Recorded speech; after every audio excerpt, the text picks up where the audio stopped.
काय विषय नाही। बघा, आपण सर्वजण या शहरातले रहिवासी सुद्धा मीरा भाईंदर शहरामध्ये सर्व जाती धर्मांचे लोक राहतात। मीरा भाईंदर ही पुण्य नगरी आणि धर्म नगरीच्या नावाने ओळखली जाते। अनेक ठिकाणी तुम्ही बघितलं असेल, नवरात्र, गणेश उत्सव, दहीहंडी, इतर समाज सगळ्यांचे मोठ्या उत्साहाने काय या शहरामध्ये इस्कॉन सारखं भव्य दिव्य मंदिर आहे, 52 जिल्ह्यांसारखं जैन मंदिर आहे, धारावी मंदिर आहे, अशी अनेक मंदिरं या शहरामध्ये आहे, म्हणून आपण त्या धर्मनगरी सांगतो। आज आम्ही सर्व आहत झालो की मीरा भाईंदरमध्ये आमचे इकडचे विद्यमान नेते आमदार याच उत्तरमध्ये 40 कोटी रुपयाचं कतलखाना बांधण्याचं टेंडर काढलेलं आहे, ज्याचा आम्ही स्पष्ट विरोध करत आहे। या शहरामध्ये कतलखान्याची आवश्यकता नाही।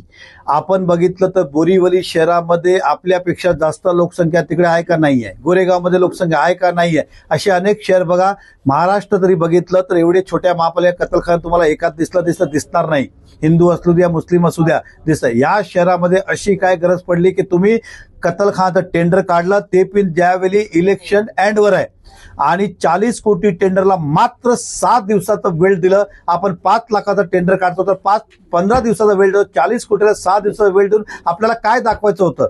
आणि टेंडरवर इनकम्प्लीट जाणून बुजून काय माहिती लपवलेली आहे, किती टन कापणार आहे, किती काय करणार आहे, किती एक्सपोर्ट करणार आहे, किती तुम्ही स्थानिक विकणार आहे, किती हे लपवलेलं आहे। ह्याचा हा मत एकदम स्पष्ट होतो की गपचूप हा काम करण्यात त्यांची मानसिकता होती, एखादा विशेष समाजाला खुश करण्यासाठी किंवा असं दाखवायला की आता मी केलंय, आता मी रद्द करेल। आणि ते असं सांगत असेल की हे टेंडर बद्दल मला काही माहित नाही, तर आम्ही मानायला तयार नाही, कारण हा प्रोसेस एवढा इझी नसतो। महापालिकामध्ये ठराव होतो, प्रस्ताव मंजूर होतो, प्रस्ताव पुटअप केला तर टेंडर तयार केलं जातं, त्यानंतर होतो। ते विद्यमान आमदार आहे, एवढं मोठं कुठलाही कमिशनर कुठलीही महापालिका त्यांचं विचारल्याशिवाय एवढं मोठं पाऊल उचलणार नाही, आणि तिला हे जाणून बुजून हे केलेलं आहे।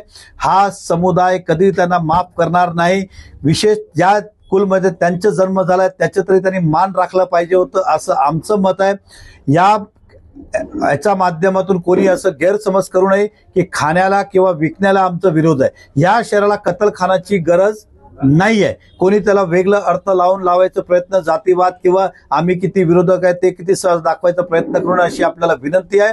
आणि मला चांगलं माहित आहे ते नंतर येतील आणि आपल्याला सांगतील मला माहीतच नाही, आणि असं सांगत असेल तर त्याला आमदार राहायचं किंवा व्हायचं या शहरामध्ये अधिकारच नाही राजकीय म्हणून काम करायचं। ज्याला एवढं मोठं काम होतं, कतलखानासारखा सेन्सिटिव्ह विषय आहे, ते बोलणार मला माहित नाही, पण तुम्हाला कुर्सी आजच खाली करायला पाहिजे, इलेक्शनची सुद्धा वाट बघायला नाही पाहिजे। आणि तुम्ही सांगत असेल की हे मी कमी करणार, बंद करणार, मग हे तुमची मिलीभगत आहे। पहिले जखम देणे का फिर उपचार देणे का, म्हणजे पहिला दाखवायचं नंतर परत सिंपती गेन करायची, किंवा विशेष समाजाला ही जनता सोडणार नाही। आणि हे टेंडर 10 तारीख लास्ट दिवस आहे, या तारखेपर्यंत रद्द नाही केलं तर त्या महापालिकाच्या इमारतीवर मी उडी घेणार। मेलो तरी चालेल, माझा मेल्यानंतर बनवा, मी जिवंत आहे, जिथपर्यंत वीट तरी लावून दाखवावं। आणि या संदर्भात मंगळवारी 11 वाजता याच अहिंसा चौक भाईंदर वेस्टवर आम्ही आंदोलन पुकारलंय। आम्ही महापालिकेकडे जाऊ आणि आपल्या मान्य शिंदे साहेब आपले चीफ ह्यांनाही मी मुख्यमंत्र्यांना निवेदन करतो की साहेब या शहराची गरज नाही आहे, खाणं पिणं विकणं हा आमचा विषय नाहीये, या शहरामध्ये या कतलखानाची गरज नाहीये। आणि ज्या ठिकाणी कतलखाना होतो, हजारो पशु पक्षीचा बलिदान होतो, त्यावेळी एक त्यांची जी आहट निकलते त्याच्याने पर्यावरण एक नेगेटिव्ह एनर्जी पसरते। त्याच पद्धतीने मला परत आपल्याला सांगायचं आहे की ह्या शहरामध्ये त्याची आवश्यकता नाही। जसं परंपरागत चालू होतं तसं राहायला कोणी काय कधी विरोध केलेला नाही आहे।